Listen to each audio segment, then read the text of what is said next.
हर हर महादेव। जो भक्त भगवान में विश्वास रखते हैं उनके लिए हर दिन भगवान का चमत्कार होता है। जो लोग नहीं मानते ईश्वर को उनके लिए तो कुछ कहना ही नहीं है। ऐसे ही भक्त की कहानी लेकर आई हूँ मैं, तो चलिए आप लोग श्रवण करिए। बनारस की वो गलियां जहाँ हर मोड़ पे आपको एक छोटा मोटा मंदिर मिल जाएगा, शायद यही बनारस की खूबसूरती का एक राज है। हर पल उस छोटे बड़े मंदिर से आती घंटियों की आवाजें मन को कितना सुकून देती है। बनारस के इन्हीं गलियों में एक राम जानकी मंदिर है, जिसकी देख रेख मंदिर के पुजारी पंडित रामनारायण मिश्र के हाथों थी। मिश्रा जी भी अपनी पूरी जिंदगी इस राम जानकी मंदिर को समर्पित कर चुके थे। संपत्ति के नाम पर उनके पास एक छोटा सा 2 कमरे का मकान और परिवार में उनकी पत्नी और विवाह योग्य बेटी कमला। मंदिर में जो भी दान आता वही पंडित जी और उनके परिवार के गुजारे का साधन था। बेटी विवाह योग्य हो गई थी और पंडित जी ने हर मुकम्मल कोशिश की जो शायद हर बेटी का पिता करता, पर वही दान दहेज पे आकर बात रुक जाती। पंडित जी अब निराश हो चुके थे, सारे प्रयास करके हार चुके थे। एक दिन मंदिर में दोपहर के समय जब भीड़ न के बराबर होती है, उसी समय चुपचाप राम सीता की प्रतिमा के सामने आंखें बंद किए अपनी बेटी के भविष्य के बारे में सोचते हुए उनकी आंखों से आंसू बहे जा रहे थे। तभी उनकी कानों में एक आवाज आई, नमस्कार पंडित जी। झटके में आंखें खोली तो देखा सामने एक बुजुर्ग दंपत्ति हाथ जोड़े खड़े थे। पंडित जी ने बैठने का आग्रह किया।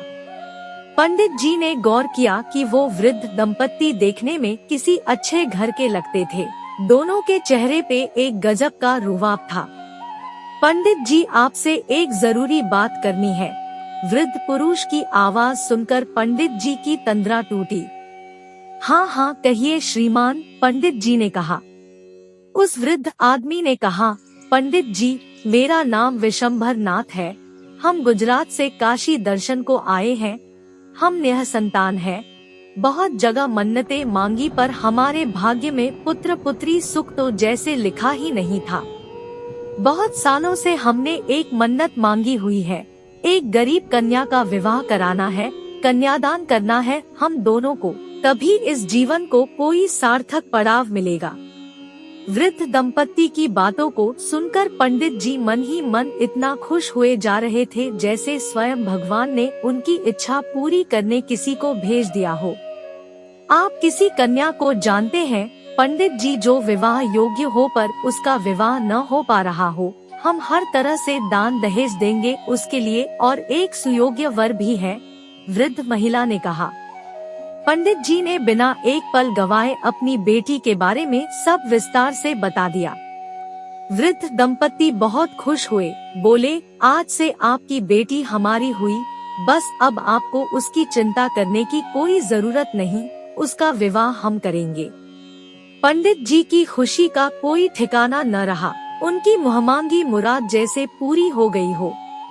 विशंभर नाथ ने उन्हें एक विजिटिंग कार्ड दिया और बोला, बनारस में ही ये लड़का है, ये उसके पिता के ऑफिस का पता है, आप जाइए, ये मेरे रिश्ते में मेरे साड़ू लगते हैं, बस आप जाइए और मेरे बारे में कुछ न बताइएगा, मैं बीच में नहीं आना चाहता, आप जाइए, खुद से बात करिए।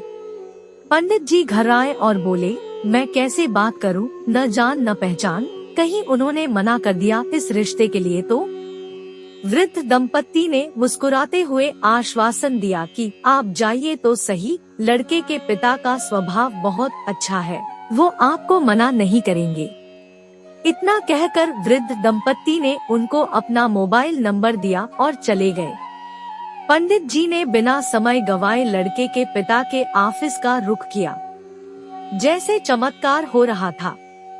ऑफिस में लड़के के पिता से मिलने के बाद लड़के के पिता की हाँ तुरंत शादी की डेट फाइनल होना। पंडित जी जब जब उस दंपत्ति को फोन करते तब तब शादी विवाह की जरूरत का दान दहेज उनके घर पहुंच जाना, सारी बुकिंग, हर तरह का सहयोग बस पंडित जी के फोन कॉल करते ही उन तक पहुंचने लगा।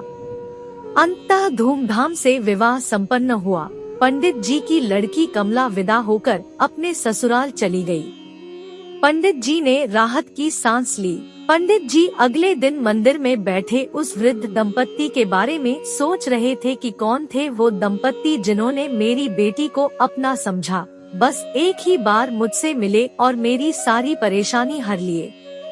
यही सोचते सोचते पंडित जी ने उनको फोन मिलाया। उनका फोन स्विच ऑफ बता रहा था। पंडित जी का दिल जोर जोर से धड़कने लगा। उन्होंने मन ही मन तय किया कि 1-2 दिन और फोन करूंगा, नहीं बात होने पर अपने समधी जी से पूछूंगा जरूर विशंभर नाथ जी के बारे में। अंततः लगातार 3 दिन फोन करने के बाद भी विशंभर नाथ जी का फोन नहीं लगा तो उन्होंने तुरंत अपने समधी जी को फोन मिलाया। ये क्या? फोन पे बात करने के बाद पंडित जी की आंखों से झरझर आंसू बहने लगे। पंडित जी के समधी जी का दूर दूर तक विशंभर नाथ नाम का न कोई सगा संबंधी न ही कोई मित्र था। पंडित जी आंखों में आंसू लिए मंदिर में प्रभु श्री राम के सामने हाथ जोड़कर खड़े हो गए। रोते हुए बोले, मुझे अब पता चला प्रभु, वो विशंभर नाथ और कोई नहीं आप ही थे। वो वृद्धा जानकी माता थी। आपसे मेरा और मेरी बेटी का कष्ट देखा नहीं गया ना। दुनिया इस बात को माने या न माने पर आप ही आकर मुझसे बातें करके मेरे दोह को हरे प्रभु। राम जानकी की प्रतिमा जैसे मुस्कुराते हुए अपने भक्त पंडित जी को देखे जा रही थी। तो देखा आपने, हमारे भगवान कितने दयालु होते हैं और हमारी मदद किस रूप में कर जाएं हमें पता भी नहीं चलता। अपना चमत्कार वह हमें अवश्य दिखाते हैं, अपनी मौजूदगी जरूर दिखाते हैं। कथा का श्रवण करते वक्त शब्दों की त्रुटि हुई हो तो मुझे क्षमा करें और कमेंट में हर हर महादेव लिखना ना भूले।